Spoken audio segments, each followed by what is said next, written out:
I'd like to welcome you all to this 50th anniversary seminar of the Week of Prayer for World Peace. We shall this evening be hearing from a few of the recent recipients of the Wilson and Hinks Peace Award, which has been part of the week for a little while now. I would like to ask you all to please put your name and where you're from in the chat so we have an idea who is with us. I especially like to welcome those of you who are joining us from outside the UK. This year marks the 50th anniversary of the Week of Prayer for World Peace. And we thought we would just have a brief look at when it started. Back in 1974, several leaders from different faith communities put out a call, and this is what they said. The situation is urgent. Violent conflict within nations and the ever-present threat of war between nations or races poses unprecedented dangers. The delicately interwoven structures of modern society and the contradiction of a world by speedy communications, which have made every part of the globe immediately vulnerable to the effects of any outbreak of violent conflict. But these same factors also offer an unprecedented opportunity to create a quickened sense of brotherhood. Therein lies the overwhelming need for a week of prayer for world peace. Over the last 5 days, this interfaith activity has continued to bring together people to individually and corporately pray for peace. The founding chair was Dean Edward Carpenter of Westminster Abbey, and these words of his have formed the basis of the continuing work of the Week of Prayer for World Peace ever since. They were, the peace of the world must be prayed for by the faiths of the world. About 20 years ago, it was agreed that in memory of two long-standing chairs of the Week of Prayer for World Peace, an annual Peace Award would be presented to an individual, project, or organization that was working to promote peace, reconciliation, and justice at grassroots level. It would be open to all, irrespective of nationality, ethnicity, or faith, and would enable otherwise often untold stories to reach a wider audience. By being recognized, the award hopes to inspire others to see what ordinary people can do to bring peace, justice, and reconciliation where they are. In a moment, we will hear from a number of the recipients in recent years. And we will also hear from someone who worked with both Gordon Wilson and Sidney Hinks as part of the committee. However, I thought we would first just remember the two men. The second man on the right is Gordon Wilson. He was involved in promoting peace and included work with the World Conference of Religions and Peace. This photograph was taken in 1962 at Lambeth Palace with the then Archbishop of Canterbury, Michael Ramsey. The WPWP call was originally addressed to him on behalf of the nation. Also in this photograph are a few others you may know. Beside Gordon is Vera Brittain, the famous author and pacifist. And on the right of the Archbishop is a very young Paul Erstreicher, who would go on to be the first canon reconciliation at Coventry Cathedral, and an outstanding leader in a number of peace movements. And we have recently been sent this photo from the 1993 Gordon Wilson Memorial Lecture. I'm sorry it isn't much bigger, but I think some of you may recognize people in the second photograph. Sidney Hinkes was a dedicated peacemaker based primarily in Oxford. He led many campaigns, including this one against the stationing of nuclear weapons at Upper Heyford. You may also recognize Bruce Kent on the right. So I would like to ask Michael and Patricia Pulham, who were awarded the Wilson Hinkes Peace Award for their many, many years of campaigning against nuclear weapons. We were so amazed when we were awarded the Peace Award, because like most of us, we thought, well, we haven't done anything special. But then I think very often it's not the special things you do, but the everyday things you do that really bring about change.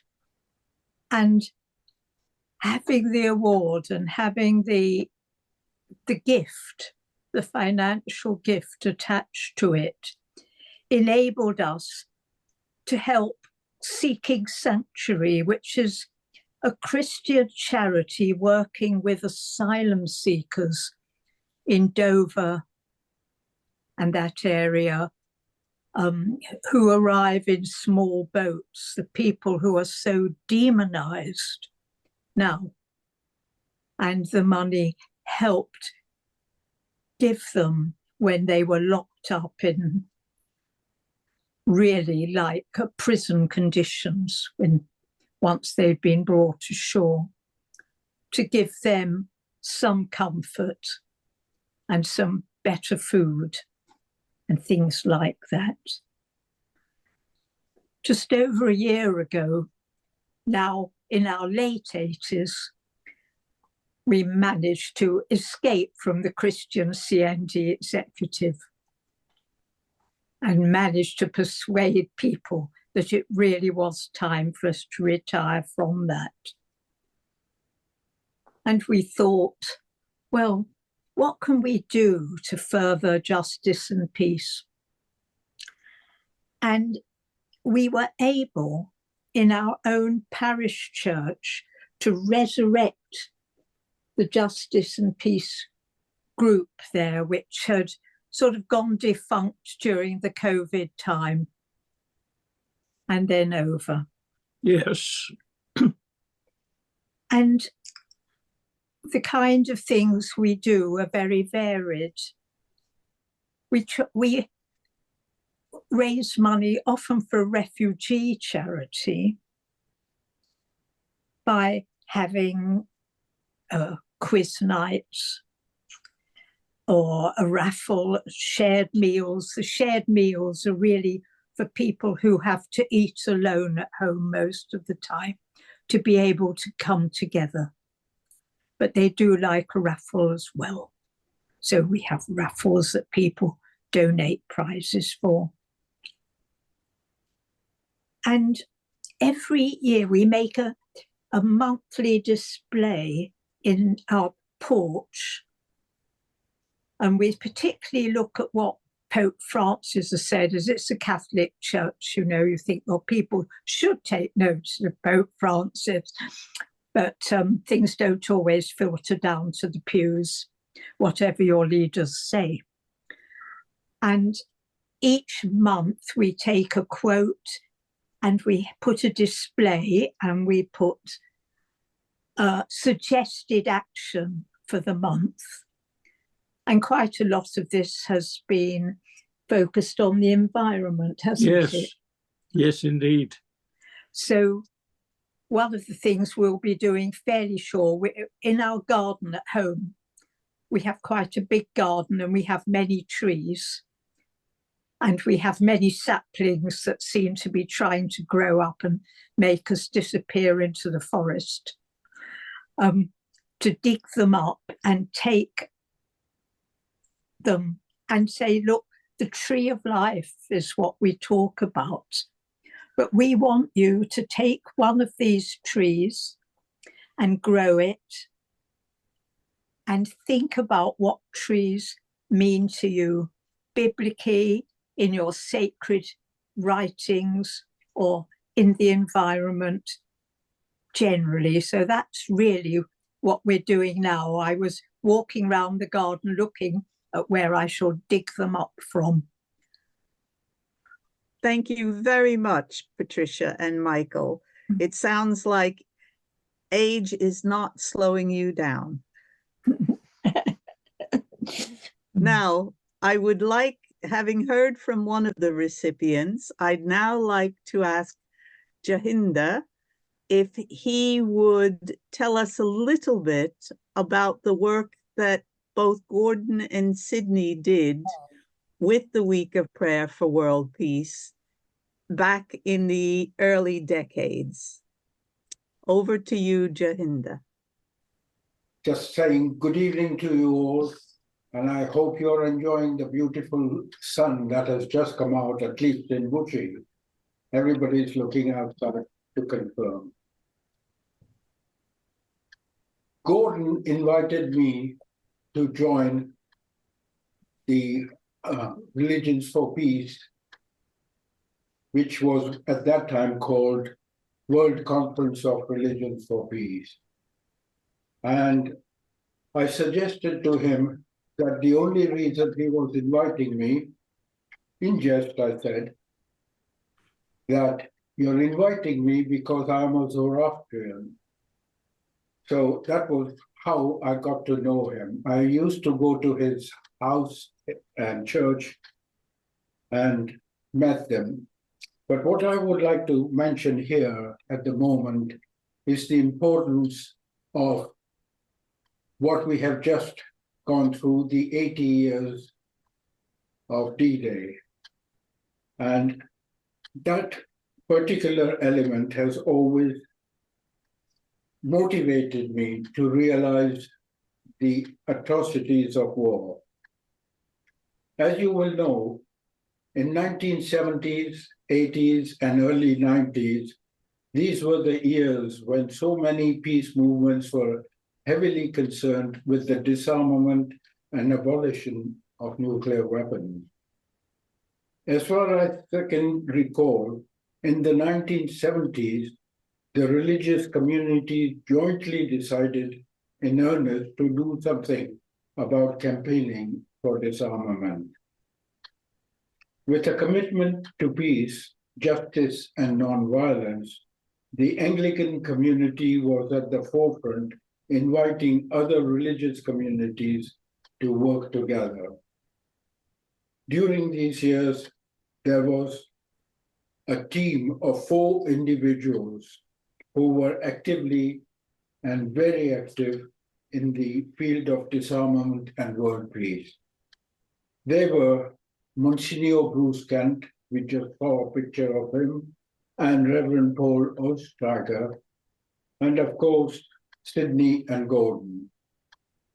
Today, I'm here to remember and honor the memory of the founders of the Week of Prayer for World Peace, Sydney and Gordon. They were staunch members of the Anglican Pacifist Fellowship. At different times, they held the position of the chairman of the World Conference of Religions for Peace, which is now known as Religions for Peace. And I had the joy of working with them.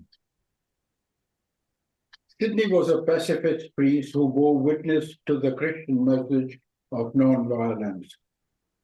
Gordon was one of the 4 who put the fist into pacifists, as they used to say. Sydney was a paratrooper of the 6th Airborne Division with wartime experience in Germany.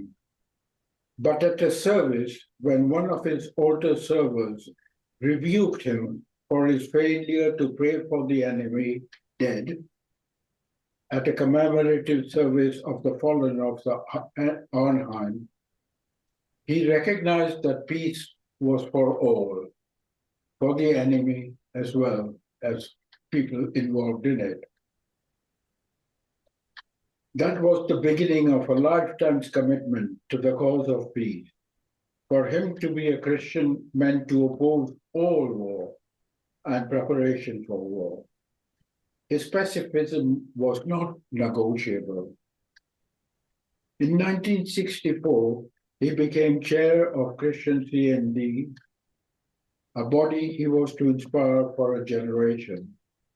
It was to be the platform for his constant challenges for the established church's acceptance of militarism. He also was extremely involved very heavily in inviting other faiths to come in. During those times, of course, you may be aware that the immigrant population of other faiths was not as pronounced, so it was very difficult for him to invite them. As the Anglican Pacifist Fellowship Secretary, he with Gordon Wilson, the chairman, helped to initiate the Week of Prayer for World Peace, and both were active in the World Conference of Religion for Peace. It was mainly in the World Conference of Religion for Peace I had the joy of working with them. I'm told Wilson and Hinks were a formidable campaign duo, especially during Lambeth conferences of Anglican bishops. Their peace activism aligned with Religions for Peace mission of promoting multi-faith cooperation for peace, and they pioneered interfaith worship. Gordon, during the 1978 conference, after a pilgrimage to Dick Shepherd's grave, activists named 7 teeth to the door of Canterbury Cathedral. These theses, of course, reflected the theological approach of Gordon Wilson, for whom Christ's victory of love over violence on the cross was a fundamental principle. I myself was a newcomer to the interfaith peace movement, but rubbing shoulders with these giants taught me the importance of peace, and thus, after more than 45 years, I'm still keep working for Religion for Peace. Here, I would also like to mention very strongly that the thing I found most wonderful about these two gentlemen was they were humble, and even though they were chairmen of various organizations, they treated each one with full respect. And most important of all, motivated us, the youngers, and I was young at that time. And really, I suppose that laid the foundation for me to continue working. After more than 45 years, I still keep working and hope and pray for world peace. And the recent D-Day commemorations remind us we must keep actively working for peace, praying for peace, but actively working for peace, as we've heard from Patricia and Michael. Thank you very much.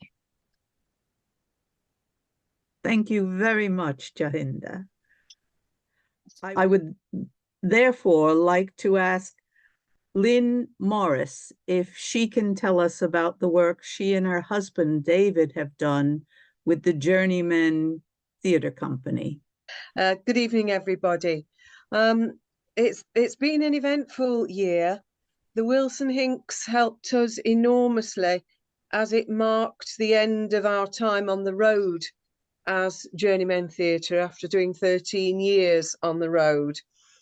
While we were contemplating how to use the £500 and not sure where it ought to go, we got a cry for help from our local refugee group, the Welcome Group, who had run out of money for bus passes for their refugees. So their refugees weren't able to travel to the centre for a hot meal and to get their supplies of food and clothes and stuff. So that was basically a leading for us. That's where the money needed to go. So that's how our Wilson Hinks £500 was used at the local refugee centre. We didn't know how life was going to pan out for us, where we would be able to use our skills after Journeymen, but quite a few things started to happen. I'm a peace education worker by training, and even though I am well past retirement age, I made the decision to go back into schools, where I'm working with the Learning for Peace project in Birmingham, and where we're training teachers, lunchtime supervisors, children, not only to mediate, but also to try and develop a peaceful environment in their schools. And that project's got very, very busy. We've never been in more demand, which is a very positive thing, we think now. Some of it's post-COVID effect. We do realise that as well, and the damage that has done to young children in schools.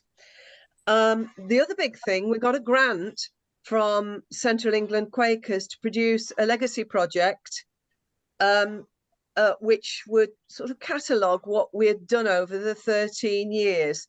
So we were able to produce, won't show up very well, our Journeymen Theatre legacy project, professionally published. It has all 9 of our human rights plays in it, plus an afterword, a long essay on what we've learnt about the UK, travelling about the UK with our work. And because it was a grant, we don't have to pay anything back. It means that we're able to use all the proceeds from the sales of that, and they are being divided equally between Recoup, which is a small prison charity for ageing prisoners that we worked with a lot when we were journeymen, and also People and Planet, which is an small environmental charity that helps women refugees based in this country, based now in Hebden Bridge. So the work does continue. We'll be in prison again next week doing a one-off event for a Quaker prison chaplain there in Bristol. And as for Palestine, we are working really closely with the village with which we're twinned, particularly with Lena, who runs the women's cooperative there. I'm in regular contact with her, sometimes daily. It's distressing. The images are absolutely horrific that she sends me, but she says it's very important that I know and other people know exactly what is happening to people in the West Bank. We got a cry for help from Lena, where she said the poorer families in her village and the surrounding areas were starting to starve because not only was food not getting through because of the checkpoints, but also because the food prices were going through the roof, and 90% of the men now in that region are unemployed. So that was again a bit of a, shouldn't use this term, should I, call to arms. Together with our local Quaker meeting, we have been able to raise enough funds to try and send money every 30 days out to the village, so that Lena, courageous soul as she is, she buys lots of food wholesale, bags it up and personally delivers it to these families in need. she has become their lifeline, and we are part of that chain, and we're absolutely blessed that we can actually do something for her and those people around there. Lots of campaigning, but I'm sure lots of people are doing that. Lots of marches, lots of protests on behalf of the Palestinian people, just wanting peace, not wanting just purely ceasefire. We want peace and justice in that area, and that we feel, particularly in our area, we feel in Birmingham, it would benefit our communities as well, because so much resentment is being built up in our Muslim communities about what is happening there as well. And I'm picking that up when I go into schools. I'm getting that. I think I've probably said enough now. We'll be forever grateful to the Wilson and Hinks Peace Award. It really did lift us at the end of a very long working process. And I was able to put the sort of acceptance presentation I gave last year. We've actually published that in the Legacy Project as well. So thank you. Thank you, Lynn. And you have reminded us, as those faith leaders wrote 50 years ago, that the situation is urgent. Violent conflict, sadly, 50 years is just as great, if not more. Now, I'd like to ask Mike Bowker if he could now share with us the work that's being done by the Wycombe Refugee Support. Mike? Hello, thank you. Our Wycombe Refugee Partnership began as a grassroots protest, really, in 2016. We had as a byline, working together with loving kindness, because this developed from meetings in prayer between Christians and Muslims in the town of High Wycombe, responding to the atrocities in Paris, let alone what was going on for the people fleeing from Syria. Anyway, we established ourselves as a charity then in 2016. We now use Rebuilding Lives, Restoring Hope, which we think epitomizes peace building with the destitute asylum-seeking refugees in our midst. Our focus was on finding housing for families, then enabling them to manage their tenancies, establish their children in schools, enable English language learning, and for them to find employment. In 2018, the Chiltern Quaker Area Meeting made a 3-bedroom, 100-year-old terrace house available at peppercorn rent to use as temporary accommodation for new arrivals. By the end of the before COVID era, we had helped over 20 families to settle. These included doctors, teachers, translators, journalists, cabinet makers, and businessmen, all keen to rebuild careers in this country. They'd come from a dozen countries across Africa and Asia. Last year, our guest families numbered 38 adults and 92 children. With the COVID lockdown in March 2020, we received a request from an asylum seeker. Up to then, we'd just focused on those who had refugee status. But this asylum seeker had been living with her husband and 2 children who had no recourse to public funds and had relied on relatives for support for their private rented accommodation. Since then, our work has largely been with asylum-seeking families housed by the Home Office, but having to live on less than £50 a head each week to cover everything beyond the accommodation. Our support since then has included monthly supermarket vouchers, recognising rising prices, and especially needs of children. In lockdown, school children needed laptops to continue their lessons, so we supplied devices for each family. Recently, we've been part-funding driving lessons for women with refugee status so that opens much more opportunity for them in establishing their lives here in this country. Second Wilson Hinks £500 awarded in June 2020 was a lifeline then. Thank you. Activities for children have been a great way to develop friendships and build confidence. Swimming classes, football, taekwondo, and particularly skateboarding sessions provided through the local football club continue to be highlights of their lives. Music is on the agenda too. Supporting those who gained university places is a recent mission. There are youngsters studying engineering, medicine, and law now. We're supporting the provision of scholarships planned at the National Film School in Beaconsfield. In 2022, we received the Queen's Award for voluntary service. Currently, we have about 40 active volunteers, trustee board of 8, half being Muslims from Pakistan and India. Our paid administrative staff put in the equivalent of 1 whole-time staff member and give a lot of volunteering time in addition. A continuing challenge is that the cost of renting accommodation is way above the Universal Credit Housing Benefit level. I'll share with you a part of a letter from one of our philanthropic landlords. WRP told us about the problem of finding rented accommodation for refugees when they come out of temporary holding accommodation.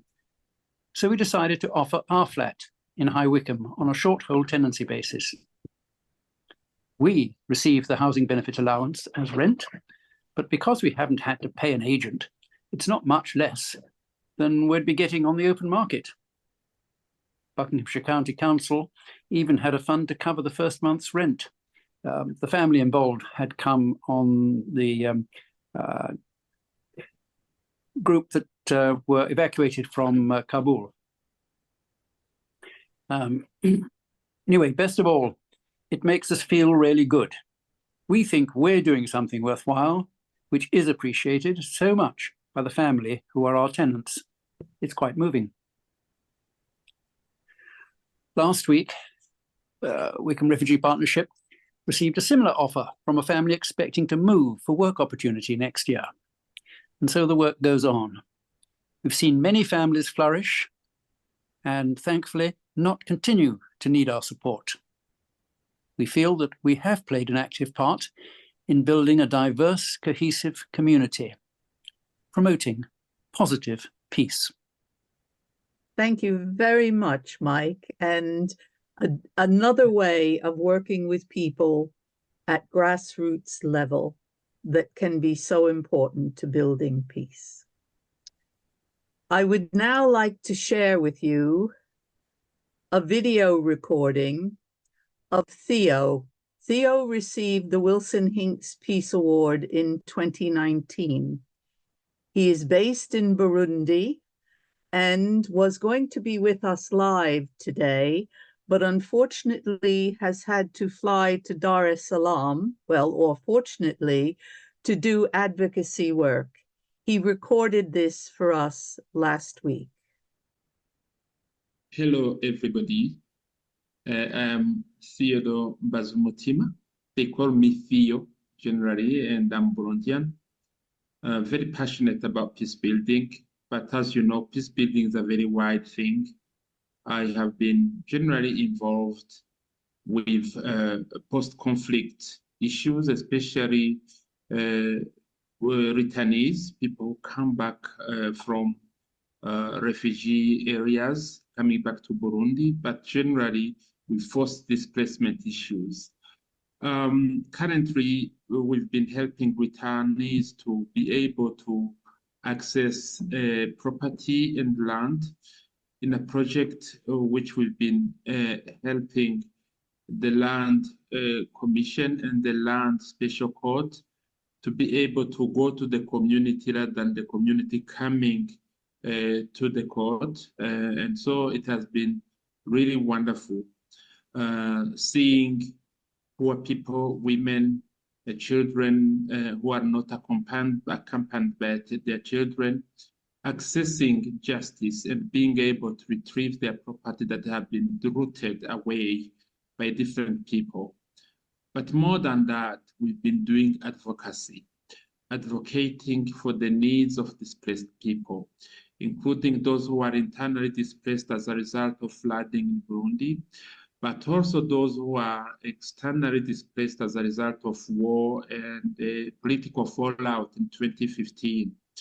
So we've been moving, talking to different people, policymakers and policy implementers, so that they can work out fair policies towards displaced people. As you know, the encampment policy has been one of the most disastrous policy that has affected refugees in many different ways. Just imagine a refugee staying in a camp for 10, 20 years, not being able to work, just only living on humanitarian aid from UNHCR. Upon their return, they have forgotten everything and they have no skills to be able to get on with their life because they have been just living on assistance. But not only that, that assistance is not enough.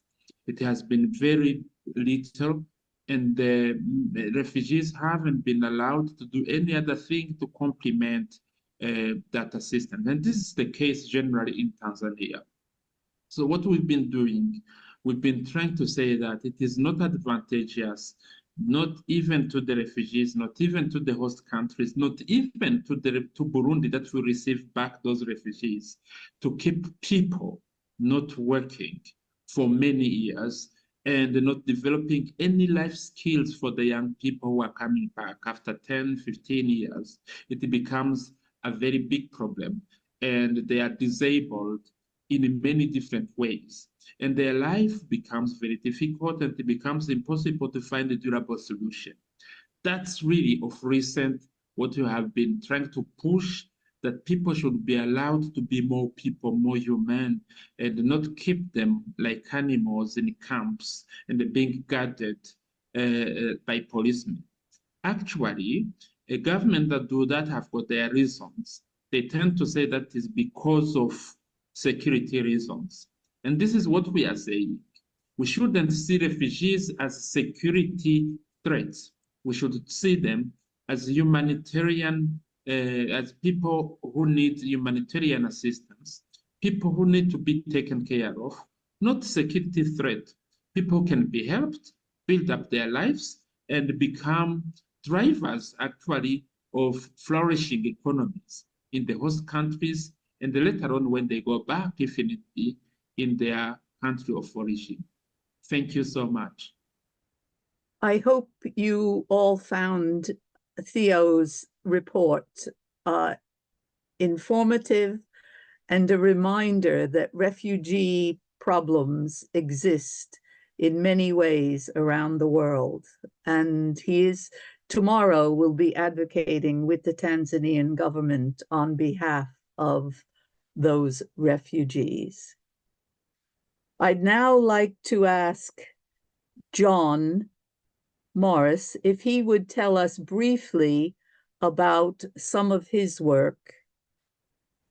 You might spot a certain certificate on the wall behind me, which has been there since the award was made some years ago.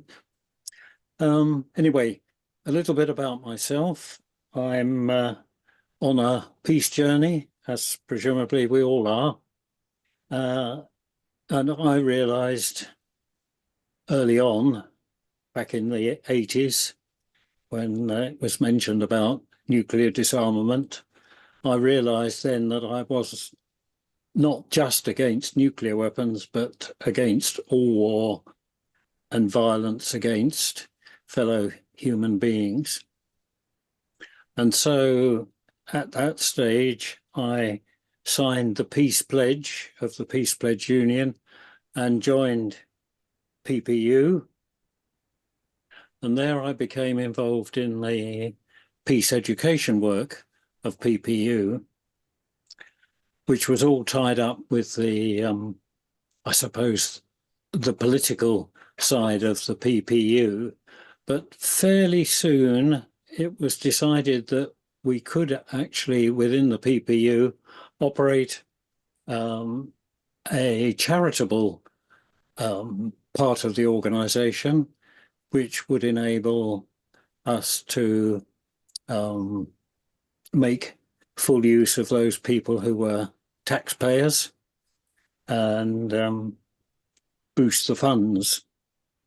So I became involved further with the peace education work and eventually took part in helping to run the Peace Research and Education Trust, which is the part of the work of the PPU.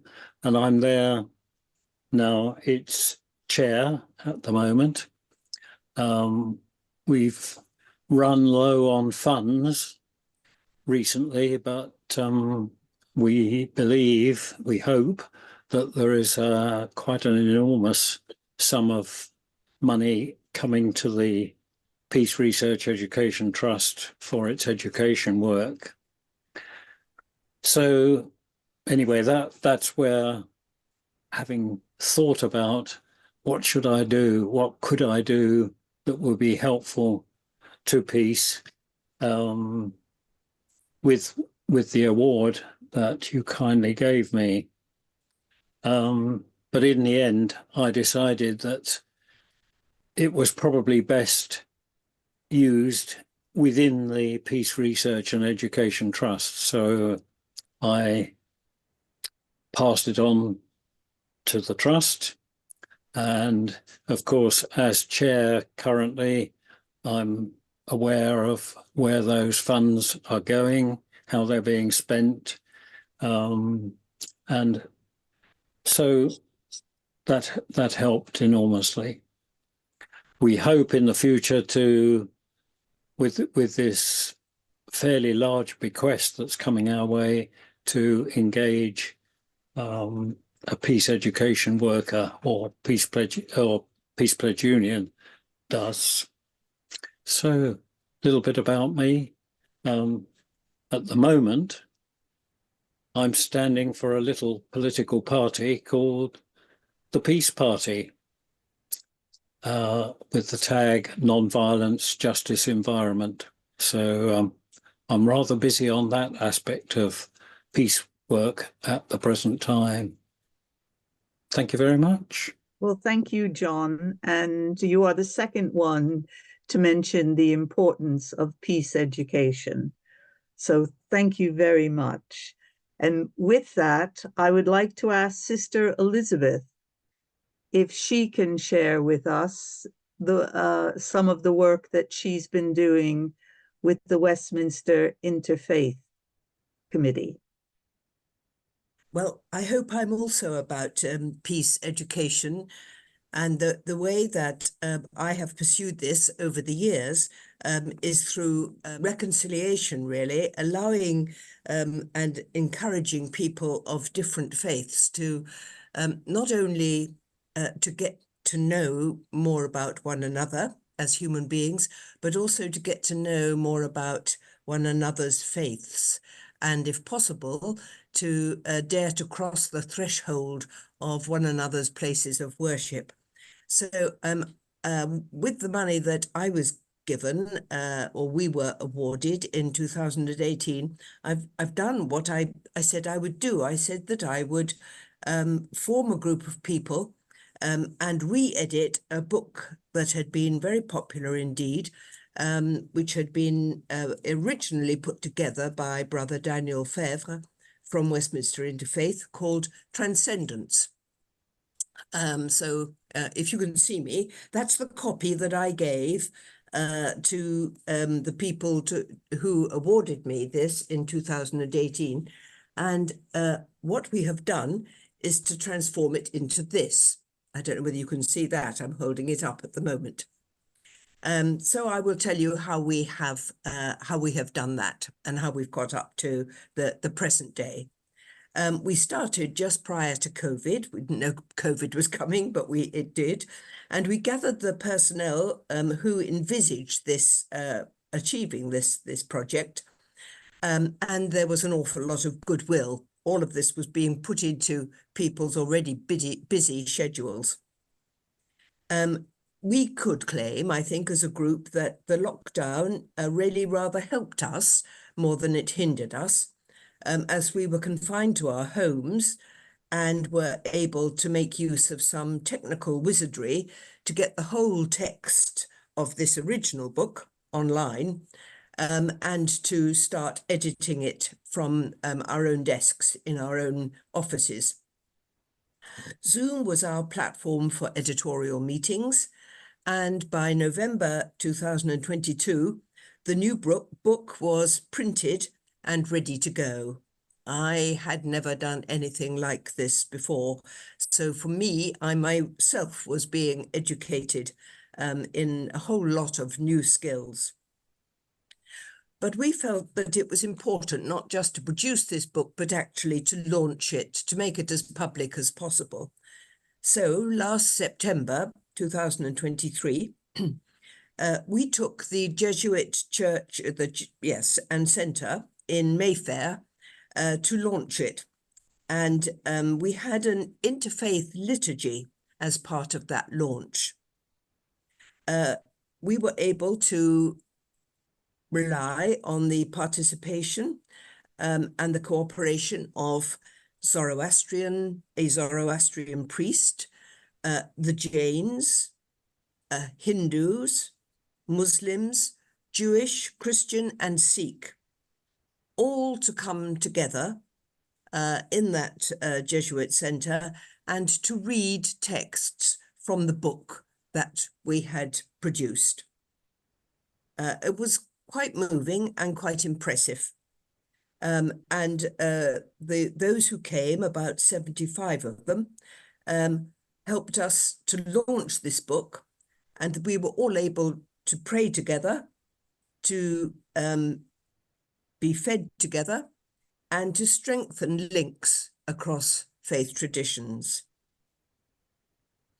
This book, Transcendence, has 12 sections under such headings as peace, life eternal, compassion, union, praise, love and devotion, and creation.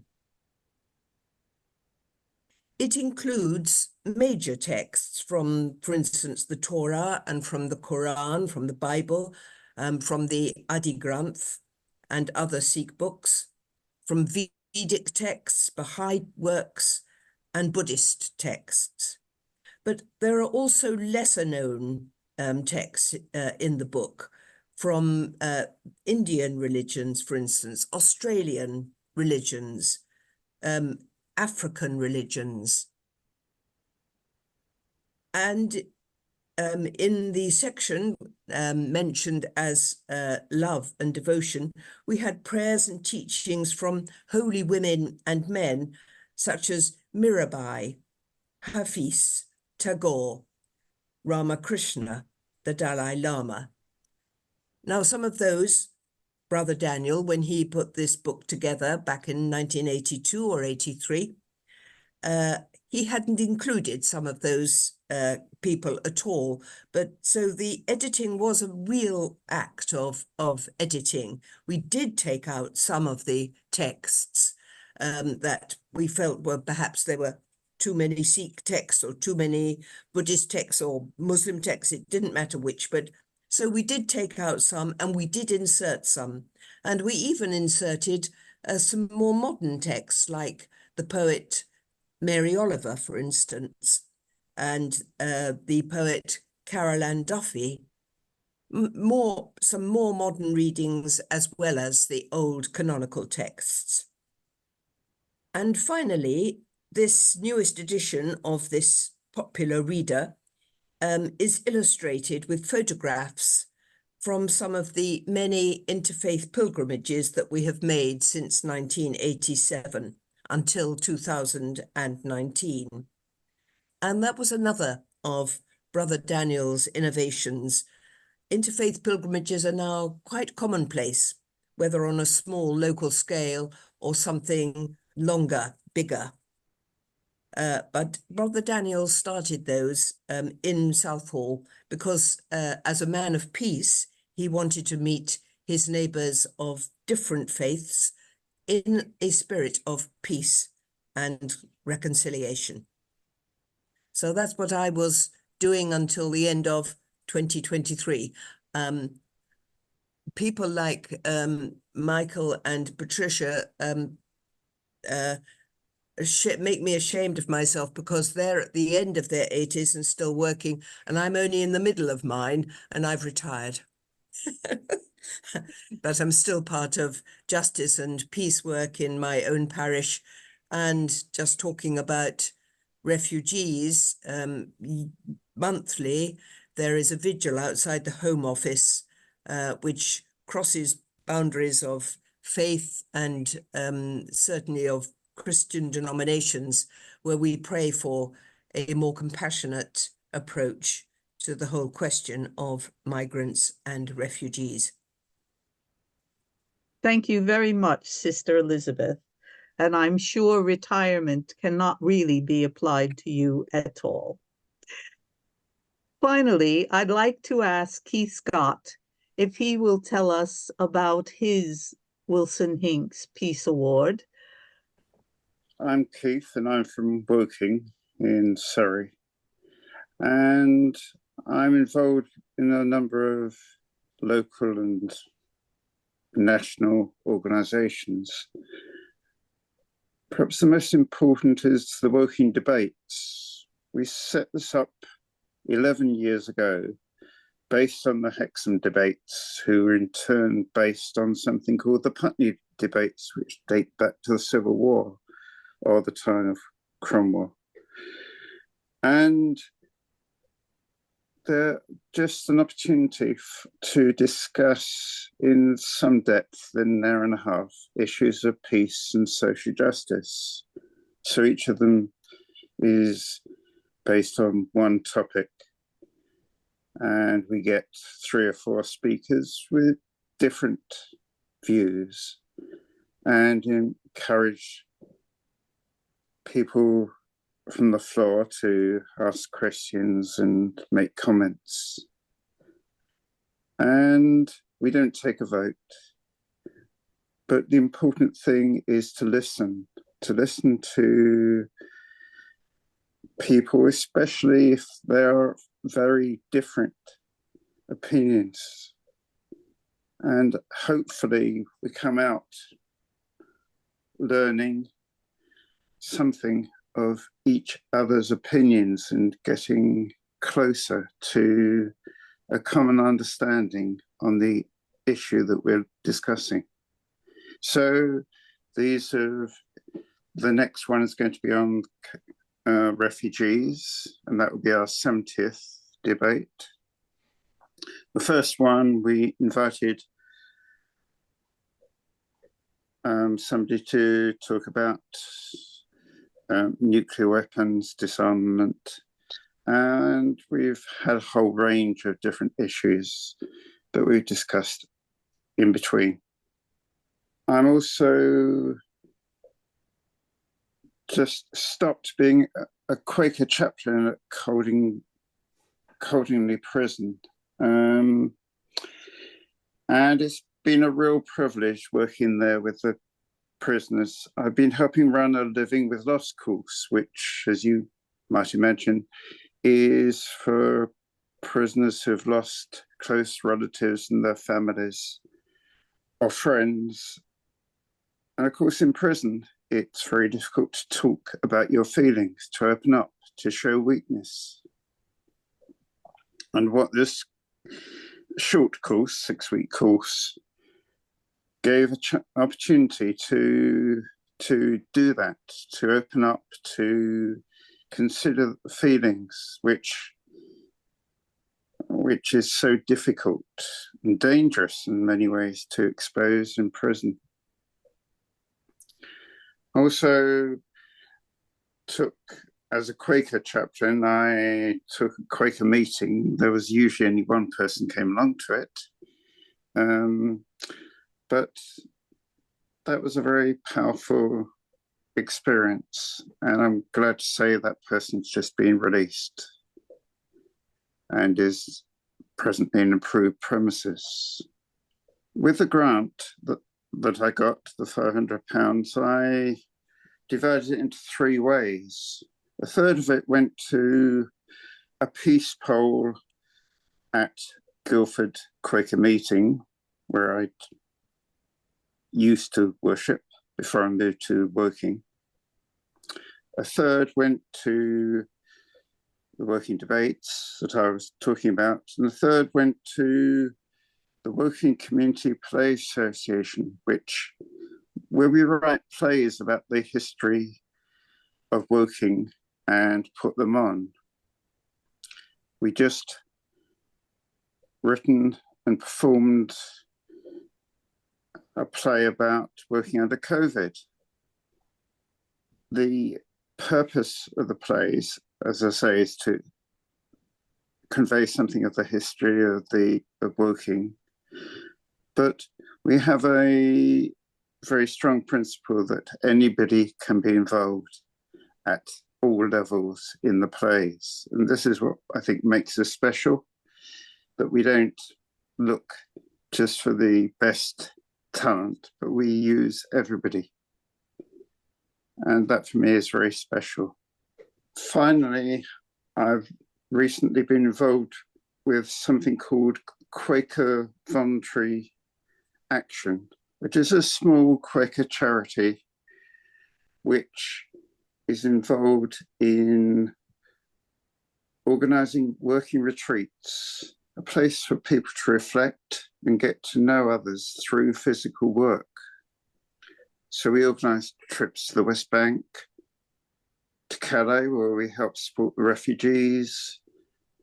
We go to the Athona community, and we're working at the moment on doing one next year in the Lebanon, supporting the Quaker school there. Just in conclusion, I believe that peace is so important, but it's so involved for me with justice. And I'd just like to finish by reading a very short part of one of the plays that we produced.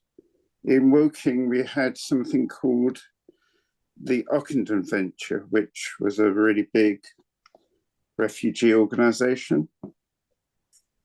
And the play finishes with these words: "We're the people of this land, and we welcome strangers, refugees, and those in need, and all those in danger. Tell us of their suffering. We're never too tired to listen. Tell us of the skills they bring. Maybe they have the skills we need. We're the people of this land, and we welcome strangers, refugees, and those in need, and all those in danger. All the people of this land, we should help our brothers. If a war came to our soil, then we'd be the ones, and we'd be the ones in need." Thank you. Thank you very much, Keith. And thank you to everyone who shared with us. Certainly, as Theo said, peace is a very wide way to work. Unfortunately, we have not been able to connect with Issa, but I thought I would just read to you. He received the award in 2018. He is a Palestinian who has hosted and helped coordinate joint Israeli and Palestinian nonviolent protest activities in the village of Haris. With others, he founded the International Solidarity Movement, an organization that encourages nonviolent activists to come to the West Bank and to witness the realities of occupation. That was in 2019. the question that has come up in the chat was from Christine, and she asked, what should we be asking for the candidates at the hustings? For those of you outside the UK, the United Kingdom is in the midst of a general election, and the hustings are meetings by the candidates. Week of Prayer for World Peace is not putting together any briefings, but today I have seen the briefing that will be coming out from the network of Christian peace organizations here in the UK. It's a very comprehensive one, and I would recommend you all looking at the website or the Facebook page for this briefing. I think it will help. It touches on many of the issues of peace that confront not just the UK, but the world today. I'd also just like to bring to your attention that the 50th anniversary gathering for the Week of Prayer for World Peace will be on the 13th of October at 3:30 UK time. And if you'd like to receive the Zoom link for that, then you can just email Week of Prayer for World Peace at this Yahoo address. Also, copies of the resource will be available from the end of the summer, and it is free. And if you would like copies, please send us your name, address, phone number, and the number of copies you would like. Along with the resource, there will be a digital calendar for each of the 8 days of the week. This is being put together by Alignment, and you will be able to click on that. The details will be in the resource and also on the web page. The website for the Week of Prayer for World Peace, it's an easy one to remember. And finally, I'd like to thank you all for joining with us tonight.